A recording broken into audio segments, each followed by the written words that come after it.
Hello दोस्तों, आप सभी का एक बार फिर से हार्दिक स्वागत है आपके अपने इस यूट्यूब चैनल पे। दोस्तों, हम पढ़ रहे थे golden key point. Golden key point के हमने दो पार्ट्स डिस्कस कर लिए थे। हमने डिस्कस कर लिए थे जिनके अंदर 60 की पॉइंट्स हमारी कंप्लीट हो चुकी है।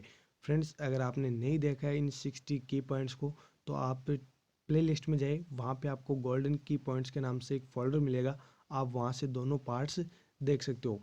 फ्रेंड्स, फिर बता दूँ, आपकी जो आगामी एग्ज़ाम होने वाली है एम्स नॉर्सेट 2021 एंड ESIC 2021, दोनों के लिए ये गोल्डन की पॉइंट बहुत ही इम्पोर्टेंट है। और बाकी जो भी आपकी एग्ज़ाम होती है, मैंने दो एग्ज़ाम का नाम ले लिया, इसका मतलब ये नहीं है कि ये PGI में नहीं पूछे जाते हैं, ये GMCH में नहीं पूछे जाते हैं, ये जिपमर में नहीं पूछे जाते हैं। आपकी हर एक कम्पिटिटिव एग्ज़ाम में पूछे जाने वाले गोल्डन की पॉइंट है।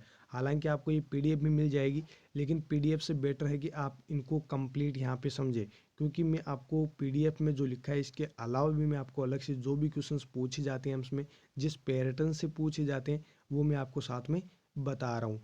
तो आप कंप्लीट की पॉइंट्स को ज़रूर देखें। अगर आप तैयारी कर रहे हैं सच्चे मन से तो आप कंप्लीट की पॉइंट्स को ज़रूर देखें, फ्यूचर आपका ही बनेगा।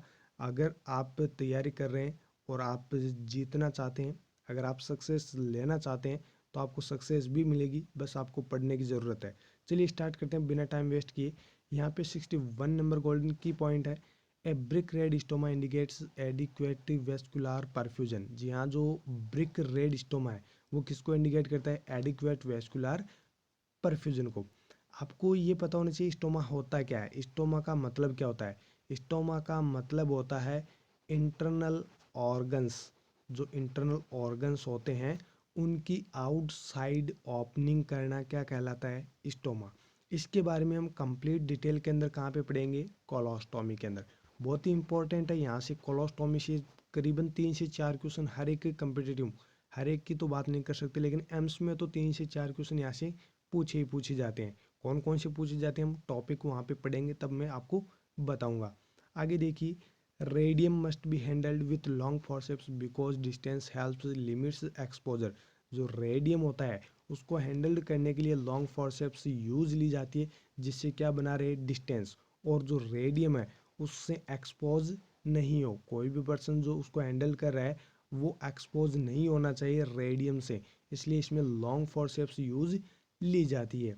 नेक्स्ट देखिए, बहुत ही इंपॉर्टेंट की पॉइंट है फ्रिक्शन। फ्रिक्शन आपने एक पढ़ा होगा, डॉक्यूबाइटिक अल्सर। डॉक्यूबाइटिक अल्सर के अंदर भी आपने पढ़ा होगा कॉजेज के अंदर। जो डॉक्यूबाइटिक अल्सर है उसका कॉज होता है फ्रिक्शन। क्या होता है? फ्रिक्शन।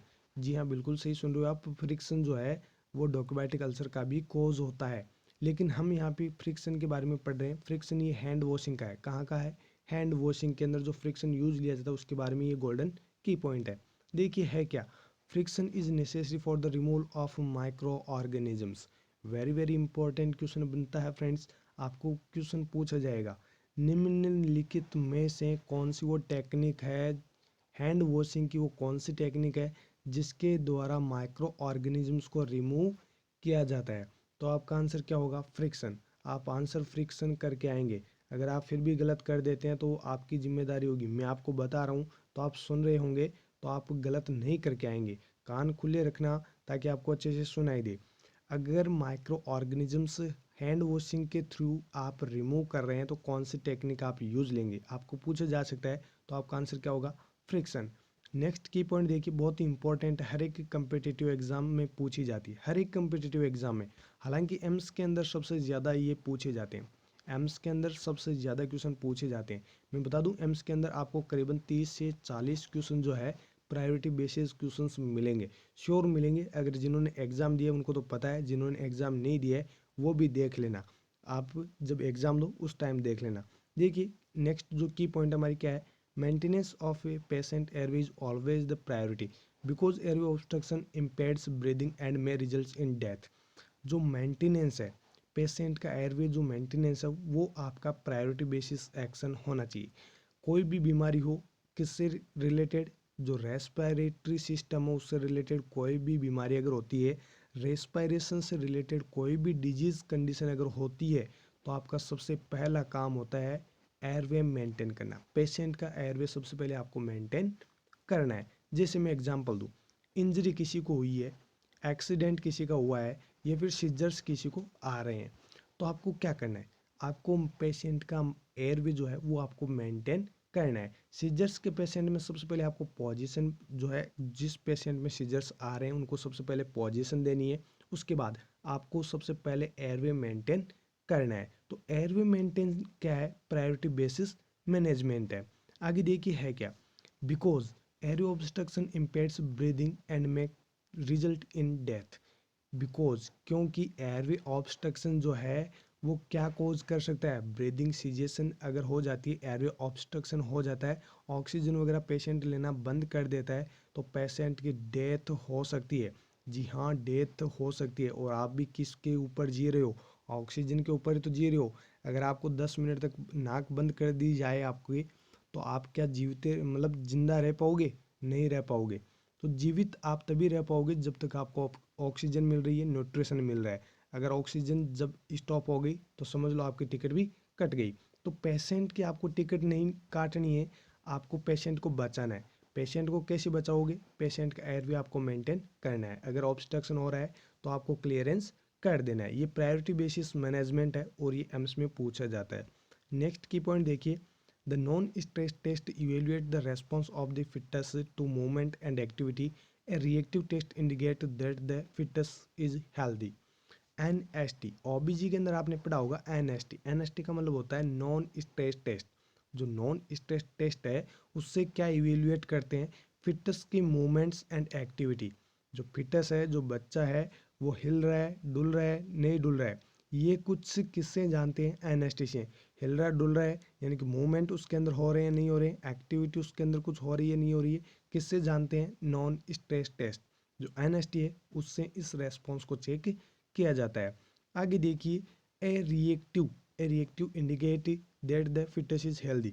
जो रिएक्टिव टेस्ट है, जो रिएक्टिव टेस्ट है वो जो है फिटनेस की हेल्थी होने को बताता है।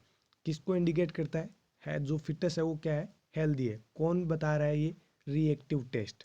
नेक्स्ट की पॉइंट देखिए, very very important, AIIMS note से 2021 के लिए बहुत ही इंपॉर्टेंट है फ्रेंड्स, याद रखिएगा। यहाँ पे क्या है key point, alpha fetoprotein amniotic fluid is elevated in the presence of a neural tube defect। अगर आपको पूछा जाए एमनियोटिक फ्लूइड, एमनियोसेंटेसिस किया गया है, एमनियोटिक फ्लूइड रिमूव कर लिया गया है, उसके बाद उसको जो है मतलब चेक वगैरह उसको किया जाता है, तो उसमें अल्फा फिटोप्रोटीन, जिसको AFP शॉर्ट में कहा जाता है, पूछा जा सकता है, हो सकता है आपको AFP वर्ड वहाँ पे मिल जाए। तो जो अल्फा फिटोप्रोटीन है उसका अगर लेवल एमनियोटिक फ्लूइड के अंदर बढ़ा हुआ है, एलिवेटेड है, तो किसको इंडिकेट कर रहा है, न्यूरल ट्यूब डिफेक्ट को। न्यूरल ट्यूब डिफेक्ट को कौन इंडिकेट करता है, तो आपका आंसर क्या होगा, अल्फा फिटोप्रोटीन। जो अल्फा फिटोप्रोटीन है उसका लेवल क्या हो जाएगा, इंक्रीज, बढ़ जाएगा। Neural tube defect vitamin B9, ये भी आपको पता होगा, विटामिन B9 की डेफिशिएंसी से होने वाली भी डिजीज कंडीशन इसको कहा जाता है। हालांकि ये तो बताता है, अल्फा फिटोप्रोटीन का लेवल अगर बढ़ जाता है तो वो बताता है कि इसको न्यूरल ट्यूब डिफेक्ट हो चुका है। लेकिन अगर विटामिन B9 की डेफिशिएंसी हो जाती है तो बच्चे के अंदर न्यूरल ट्यूब डिफेक्ट देखने को मिल सकता है, ये भी आप याद रखिएगा। नेक्स्ट है, dark amber coloured amniotic fluid suggest the presence of bilirubin, an ominous sign.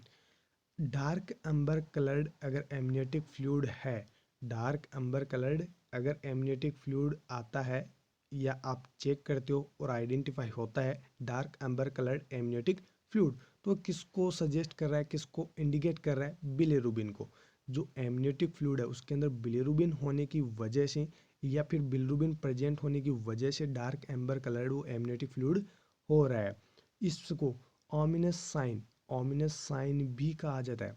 देखिए फ्रेंड्स, ऑमिनस साइन होता क्या है, जो ऑमिनस साइन है वो किसको बताता है, किसकी अक्रेंस को बताता है, कोरियो एमनियोनाइटिस। मैं यहाँ पे लिख नहीं पा रहा हूँ क्योंकि स्क्रीन छोटी है। कोरियो एमनियोनाइटिस, कोरियो एमनियोनाइटिस की अक्रेंस को बताता है कौन, ऑमिनस साइन। हो सकता है आपको एम्स नॉट सेट में पूछ ले व्हाट इज ऑमिनस साइन, या फिर ऑमिनस साइन किसको इंडिकेट करता है, तो आपका आंसर क्या होगा, कोरियो एमनियोनाइटिस आपका करेक्ट आंसर माना जाएगा। नेक्स्ट देखिए, bradycardia, FHR below 110 beats per minute indicate the fetus may be compromised requiring medical intervention। एक होता है ब्रेडिकार्डिया और एक होता है टेकीकार्डिया। टेकीकार्डिया तो दोनों में डिफरेंस क्या है? ब्रेडिकार्डिया में क्या होती है, जो फिटल हार्ट रेट है, यहाँ पे ब्रेडिकार्डिया ये फिटल हार्ट रेट की बात हो रही है, लेकिन मैं सीधी सीधी बात करूँ, ब्रेडिकार्डिया का मतलब है जो हार्ट रेट है वो बिलो चली जाएगी और टेकीकार्डिया के अंदर हार्ट रेट बढ़ जाएगी। यानी कि ब्रेडिकार्डिया में हार्ट रेट डिक्रीज होगी और टेकीकार्डिया में हार्ट रेट इंक्रीज होगी। अब नॉर्मल आपको हार्ट रेट भी पता होनी चाहिए। Normal heart rate, foetal heart rate की बात कर रहा हूँ तो वो होती है 120 to 160 beats per minute, BPM, beats per minute. जो नॉर्मल बीट, जो फिटल हार्ट रेट होती है वो कितनी होती है? 120 to 160 beat per minute. Okay, यहाँ पे है क्या की पॉइंट के अंदर? ब्रेडिकार्डिया। ब्रेडिकार्डिया किसे कहेंगे? 110 बीट्स पर मिनट से अगर एफएचआर बिलो चली जाती है तो कंडीशन किस में इंडिकेट होती है? ब्रेडिकार्डिया के अंदर। इंडिकेट द फिटस में बी कॉम्प्रोमाइज्ड। इस टाइम अगर ब्रेडिकार्डिया फिटस को हो जाता है तो उसको किसकी ज़रूरत होती है? मेडिकल इंटरवेंशन की। वो भी इमीडिएट रिक्वायर होती है, उसको इमीडिएट रिक्वायर होती है मेडिकल इंटरवेंशन की। मेडिकली उसको ट्रीटमेंट करना पड़ेगा। नेक्स्ट देखिए heparin. Heparin is the medication of choice during the acute phase of DVT, deep vein thrombosis. It prevent conversion of fibrinogen to fibrin and prothrombin to thrombin। Heparin एक anticoagulant drug है। कौन सी drug है? Anticoagulant drug, यानी कि coagulation से prevent करती है, coagulation से प्रिवेंट करती है। हिपेरिन की एंटीडोट भी बार बार कम्पिटिटिव एग्जाम में पूछी जाती है, तो आपको बता देना है हिपेरिन की एंटीडोट प्रोटामाइन सल्फेट। हालांकि ये बहुत ही इंपॉर्टेंट क्वेश्चन बनता है यहाँ से, एम्स तो बार बार कम्पिटिटिव में जो एम्स की एग्ज़ाम होती है उनमें लगभग बार बार ये क्वेश्चन पूछा जाता है। प्रोटामाइन की एंटीडोट होती है, सॉरी जो हिपेरिन है वो किसकी, उसकी जो हिपेरिन है उसकी एंटीडोट होती है प्रोटामाइन सल्फेट। अगर पूछे आपको वारफेरिन, वारफेरिन की अगर आपको एंटीडोट पूछे तो आपका आंसर क्या होगा? विटामिन के। विटामिन के आपका करेक्ट आंसर होगा। तो आपको याद रखना है हिपेरिन की एंटीडोट होती है प्रोटामाइन सल्फेट और जो वारफेरिन है उसकी एंटीडोट होती है विटामिन के। यहाँ पे देखिए हिपेरिन के लिए क्या पूछा गया है, क्या बताया गया है। हिपेरिन एक वो मेडिकेशन है, वो मेडिकेशन ऑफ चॉइस है जो एक्यूट फेज डीवीटी, जो डीप वेन थ्रोम्बोसिस है, उसकी एक्यूट फेज को ट्रीट करने के लिए यूज ली जाती है। ये किससे प्रिवेंट करती है? ये फिब्रिनोजन को फिब्रिन में कन्वर्ट होने से बचाती है और प्रोथ्रोम्बिन को थ्रोम्बिन में कन्वर्ट होने से बचाती है। ये इनको कन्वर्ट नहीं होने देती है, इसकी वजह से ये जो है कोएगुलेशन में हेल्प करती है, कोएगुलेशन को प्रिवेंट करती है, इसलिए इसको एंटी कोएगुलेंट ड्रग भी कहा जाता है। नेक्स्ट की पॉइंट देखिए, बहुत ही अच्छा की पॉइंट है। Magnesium sulphate has a CNS depressant effect, therefore toxic levels will be reflected by the loss of knee jerk reflex। Magnesium sulphate, friends आपने पढ़ा होगा MgSO4। MgSO4 drug of choice है, किसकी है drug of choice? Drug of choice है ये eclampsia की। Eclampsia की ड्रग ऑफ चॉइस है मैग्नीशियम सल्फेट। याद रखिएगा, मैग्नीशियम सल्फेट इक्लेम्सिया की ड्रग ऑफ चॉइस है। हालांकि इसका जो एंटीडोट है वो आगे आ जाएगा, अभी मैं बता दूंगा नेक्स्ट पॉइंट के अंदर। यहाँ पे समझिए है क्या मैग्नीशियम सल्फेट। जो मैग्नीशियम सल्फेट है वो CNS डिप्रेसेंट इफेक्ट कॉज करती है। जो MgSO4 है वो क्या करती है? CNS को डिप्रेस करती है। CNS डिप्रेसेंट इसका इफेक्ट होता है। उसकी वजह से अगर मैग्नीशियम लेवल, जो मैग्नीशियम सल्फेट है, अगर उसका लेवल बढ़ जाता है या टॉक्सिक लेवल इसका हो जाता है तो यह क्या कोज कर सकती है? जो नी जर्क रिफ्लेक्स होते हैं उसका लॉस कर सकती है। यानी कि मैं सीधी सीधी बात कहूँ, अगर MgSO4 यानी कि मैग्नीशियम सल्फेट कोई प्रेग्नेंट वुमेन को ज़्यादा दे दी जाए तो उसमें नी जर्क रिफ्लेक्स एब्सेंट देखने को मिल सकते हैं। आगे देखिए होता क्या है MgSO4 का side effect. The client pulse and respiration and the flushed face are sign of magnesium sulfate toxicity। अगर MgSO4 की टॉक्सिसिटी होती है तो जो पल्स और रेस्पिरेशन है उनके अंदर वेरिएशंस आपको देखने को मिलेंगे और साथ ही फ्लश्ड फेस, चेहरे पे पसीना ही पसीना आपको देखने को मिलेगा। जो भी वुमेंस MgSO4 लेती है उनके चेहरे पे पसीना आएगा बिना किसी गर्मियों के। अभी तो गर्मियाँ भी आने वाली है, लेकिन बिना गर्मियों के ही जो है फ्लश्ड फेस उनके अंदर देखने को मिलेगा अगर टॉक्सिसिटी होती है तो। ऐसा नहीं है कोई भी वुमन जो ले रही है MgSO4 उसके अंदर देखने को मिलेगा, आप वहाँ पे ऑब्जर्व करने लग जाएंगे, ऐसा नहीं होगा। अगर टॉक्सिसिटी उसकी डोज की होती है तो ही ऐसी रिएक्शंस आपको देखने को मिलेंगी, ऐसे साइन एंड सिम्टम्स आपको देखने को मिलेंगे। नेक्स्ट देखिए इसी के अंदर, the infusion should be stopped and IV should be maintained with an infusion of D5W because an antagonist calcium gluconate may be prescribed। Very very important question यहाँ से क्या बनता है फ्रेंड्स, क्वेश्चन आपको यहाँ से पूछा जाता है MgSO4 की टॉक्सिसिटी हुई है, MgSO4 की टॉक्सिसिटी हुई है, एम्स में पूछे जाते हैं दोस्तों, सही से सुनना क्वेश्चन में क्या बोल रहा हूँ। MgSO4 की टॉक्सिसिटी हुई है, उसकी वजह से पेशेंट के अंदर पल्स रेट बढ़ रही है, रेस्पिरेशंस घट रही है, कैसे भी आपको क्वेश्चन पूछा जा सकता है, और फ्लश्ड फेस भी उसके अंदर हो रहा है। तो आप क्या करेंगे, आपसे यहाँ पे क्वेश्चन पूछा जाएगा तो आपका पहला काम क्या होगा, एज ए नर्स आप वहाँ पे क्या करेंगे। तो आपका पहला काम क्या होगा, आपको क्या करना है वहाँ पे, सबसे पहले स्टॉप स्टॉप द इन्फ्यूजन, जो आप इन्फ्यूजन चला रखे हो उस पेशेंट के अंदर उसको सबसे पहले आपको स्टॉप करना है। देन उसके बाद में आपको IV site should be maintain with A infusion, आपको इन्फ्यूजन स्टार्ट कर देना है D5W के साथ। आपको सबसे पहले तो जो इन्फ्यूजन MgSO4 का हो रहा है उसको सबसे पहले आपको स्टॉप करना है। स्टॉप करने के बाद में आपको इन्फ्यूजन फिर से चलाना है, लेकिन वो किसका चलाना है, आपको D5W एंड एंटागोनिस्ट, यानी कि आप बोल सकते हो इसको एंटीडोट। जो एंटीडोट होती है मैग्नीशियम सल्फेट की, वो क्या है, कैल्शियम ग्लूकोनेट। कैल्शियम ग्लूकोनेट को आपको D5W के अंदर मिला देना है और पेशेंट के अंदर इन्फ्यूजन स्टार्ट कर देना है, अगर ये टॉक्सिसिटी उस पेशेंट के अंदर होती है तो फ्रेंड्स यहाँ से आपको दो क्वेश्चंस मैं बता रहा हूँ, फिर बता देता हूँ, हो सकता है आप कहीं भूल जाए। आपको फ्रेंड्स पूछा जा सकता है अगर मैग्नीशियम सल्फेट की टॉक्सिसिटी किसी पर्सन को हो रही है तो आप सबसे पहले क्या करेंगे, तो आपका सबसे पहला फंक्शन होगा आपको इन्फ्यूजन को स्टॉप कर देना है। और उसके बाद में आपको पूछा जाता है दूसरा क्वेश्चन कि MgSO4 की टॉक्सिसिटी हुई है तो उसके लिए कौन सी एंटागोनिस्ट यूज ली जाती है। तो आपको आंसर क्या करना है, कैल्शियम ग्लूकोनेट। फ्रेंड्स मैंने आपको बताया था BTR के अंदर, BTR ब्लड ट्रांसफ्यूजन रिएक्शन के अंदर, अगर ब्लड ट्रांसफ्यूजन रिएक्शन किसी पर्सन में हो रही है तो आपका सबसे पहला काम क्या होता है, स्टॉप द इन्फ्यूजन। आपको सबसे पहले जो ब्लड इन्फ्यूज हो रहा है उसको आपको स्टॉप कर देना है। मैंने आपको टाइम भी बताया था, उस पेशेंट को अगर आप ब्लड ट्रांसफ्यूज कर रहे हैं तो 15 मिनट तक आपको उस पेशेंट को ऑब्जर्व करना है। जो फर्स्ट 15 मिनट होते हैं तब आपको उस पेशेंट को ऑब्जर्व करना है। नेक्स्ट की पॉइंट देखिए, misoprostol is used for labour induction. Very very important question बनता है, यहाँ से भी आपको 4 ड्रग के नाम दिए जाएंगे और पूछा जाएगा लेबर इंडक्शन के लिए कौन सी ड्रग यूज ली जाती है। तो आपका आंसर क्या होगा, मिजोप्रोस्टोल। फ्रेंड्स मिजोप्रोस्टोल आप सही आंसर करके आना। नेक्स्ट की पॉइंट देखिए, the steroid enhance foetal lung maturity when administered before a pre term birth. Pre term birth से पहले कौन सी स्टेरॉइड जो है यूज ली जाती है फिटल लंग मैच्योरिटी के लिए। हालांकि यहाँ पे मैं क्वेश्चन आपको बता रहा हूँ, यहाँ पे तो डायरेक्ट ये लिखा है कि प्री टर्म बर्थ से पहले जो फिटल लंग मैच्योरिटी है उसके लिए जो है स्टेरॉइड्स जो है एडमिनिस्टर करवाई जाती है। लेकिन आपको क्वेश्चन मैं पूछ रहा हूँ कि वो कौन सी स्टेरॉइड है जो प्री टर्म बर्थ से पहले फिटल लंग मैच्योरिटी के लिए प्रोवाइड की जाती है। आप मुझे कमेंट करके ज़रूर बताएंगे, अगर आपको नहीं आता है तो भी आप मुझे कमेंट करके ज़रूर बताना ताकि मैं आपको आंसर सही बता सकूं। चलिए आगे देखिए, spotting in the first trimester में indicate that the clients having a threatened abortion.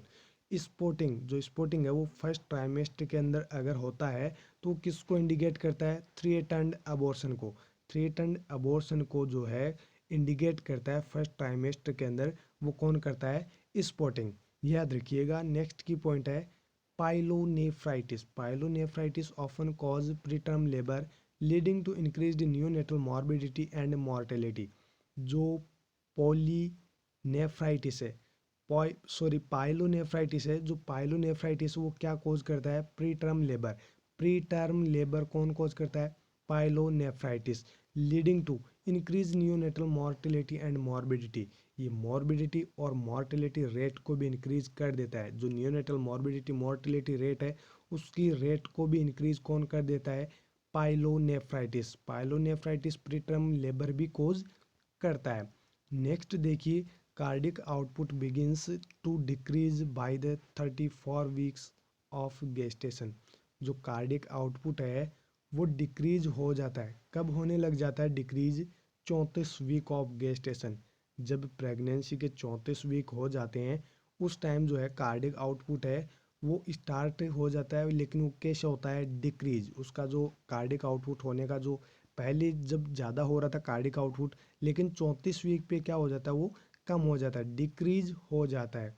Next देखिए, glucose oxidase strips are used by nurse to screen infant of hypoglycaemia. Very very important question friends यहाँ से बनता है। और question ये बनता है, अगर इन्फेंट्स के अंदर आप हाइपोग्लाइसीमिया चेक करते हैं, असेस करते हैं, स्क्रीन करते हैं, तो नर्स निम्नलिखित में से क्या यूज़ करेगी? आपको वहाँ पे 4 ऑप्शंस दिए जाएंगे, तो आपको वहाँ पे करेक्ट आंसर करना है ग्लूकोज ऑक्सीडेज स्ट्रिप्स। जो ग्लूकोज ऑक्सीडेज स्ट्रिप्स है वो यूज़ करेगी नर्स। किसके लिए यूज़ करेगी? इन्फेंट्स के अंदर हाइपोग्लाइसीमिया को मेज़र करने के लिए। नेक्स्ट की पॉइंट देखिए, the heart rate is vital for life and is the most critical observation in Apgar score. Very very important question बनता है एप्गार स्कोर से। फ्रेंड्स, जो हार्ट रेट है वो क्या है? Vital of life. पूरी जिंदगी भर चलने वाली होती है हार्ट रेट। कोई साथ चले या ना चले, लेकिन आपकी धड़कन आपके साथ चलेगी। आप कहीं भी चले जाना, चाहे अमेरिका चले जाना, चाहे आप फॉरेन में कहीं भी जाके शिफ्ट हो जाना, चाहे कोई भी साथ जाए या नहीं जाए, हार्ट रेट आपकी धड़कन हमेशा आपके साथ रहेगी। तो इसके लिए इसको वाइटल फॉर लाइफ, जिंदगी का वाइटल इसे कहा जाता है हार्ट रेट को। ये मोस्ट क्रिटिकल ऑब्जर्वेशन होता है एप्गार स्कोर के अंदर। एप्गार स्कोर जो न्यू बॉर्न होते हैं उनके अंदर जो एप्गार स्कोर लिया जाता है उसका क्रिटिकल आपको पूछा जा सकता है, मोस्ट क्रिटिकल ऑब्जर्वेशन क्या होता है एप्गार स्कोर का? तो आपका आंसर क्या होगा? Heart rate. याद रखिएगा, heart rate important most critical observation होता है एप्गार स्कोर के अंदर। नेक्स्ट की पॉइंट देखिए, cyanosis, choking and coughing are signs of aspiration and hypoxia. Suctioning and oxygenation are needed. Cyanosis, choking and coughing ये किसके साइन है? एस्पायरेशन एंड हाइपोक्सिया के। एस्पायरेशन अगर कोई बच्चा कर जाता है तो उसकी वजह से, बच्चे की ज़रूरी नहीं है, जो एडल्ट वन होते हैं अगर वो भी एस्पायरेट कर जाए तो साइनोसिस, चॉकिंग और कफिंग जैसी कंडीशंस उनके अंदर भी देखी जा सकती है। अगर कोई भी एस्पायरेशन करता है तो उसकी वजह से चॉकिंग, साइनोसिस और कफिंग हो सकती है, या फिर हाइपोक्सिया, हाइपोक्सिया की कंडीशन हो तो फिर साइनोसिस, चॉकिंग एंड कफिंग देखी जा सकती है। इन कंडीशन में आपको क्या करना है? इन कंडीशन में सबसे पहले सक्शनिंग करनी है और ऑक्सीजनेशन करना है। ऑक्सीजन डिलीवर करते रहना है पेशेंट को और टाइम टू टाइम सक्शनिंग भी करते रहना है। सक्शन का प्रेशर कितना होता है वो हम पढ़ेंगे फंडामेंटल ऑफ नर्सिंग के अंदर, क्योंकि बार बार कंपिटिटिव एग्जाम में वो भी पूछा जाता है। और आज का लास्ट की पॉइंट है, there is an apparent ABO incompatibility because the mother is O and then infant is B. Incompatibility can cause jaundice within the first 24 hours. अगर यहाँ पे सीधी सीधी बात ये लिखी है, जो ABO इनकम्पेटिबिलिटी होती है, अगर ABO इनकम्पेटिबिलिटी की बात करें तो उसके अंदर अगर मगर जो मदर है वो O है, O पॉजिटिव है, और जो इन्फेंट है वो क्या है? B positive. ABO incompatibility group की बात कर रहे हैं, मदर क्या है? O है, इन्फेंट क्या है? B है। तो जो इनकम्पेटिबिलिटी है वो क्या कोज करेगी? जॉइंडिस। क्या कोज करेगी? जॉइंडिस। वो भी फर्स्ट 24 आवर्स के अंदर, जो पहले 24 घंटे होते हैं उनके अंदर उस बच्चे के अंदर जॉइंडिस कोज हो जाएगा। लेकिन ये कब होगा? जो एबीओ ग्रुप आपने पढ़ा होगा, ब्लड का एबीओ ग्रुप, अगर मदर ओ है और इन्फेंट बी ग्रुप है और मदर ओ ग्रुप से हैं, तो जो इन्फेंट है उसके अंदर जो है 24 आवर्स के अंदर अंदर जॉइंडिस होने के सबसे ज़्यादा चांसेस होंगे। तो ये थी हमारी आज की गोल्डन की पॉइंट्स। इसका जो नेक्स्ट पार्ट है वो बहुत जल्द आपको मिल जाएगा और जो सीएचओ की तैयारी कर रहे हैं, सीएचओ की जो तैयारी कर रहे हैं उनके लिए सीएचओ स्पेशल नेम से प्लेलिस्ट मिल जाएगी। आप वहाँ से मॉडल टेस्ट पेपर एंड की पॉइंट्स पढ़ सकते हो। फ्रेंड्स, आप अपने दोस्तों को शेयर करना ना भूलें।